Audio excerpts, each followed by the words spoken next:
কেউ যদি সূরা ফাতিহা 7 বার জুমার দিন সূরা ফাতিহা 7 বার পড়ল,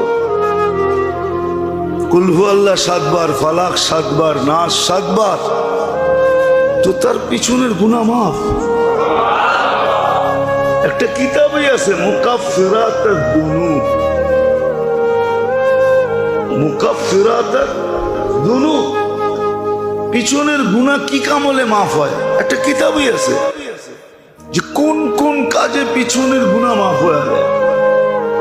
কিছু কঠিনও আছে, আবার কিছু একবারে সহজও আছে।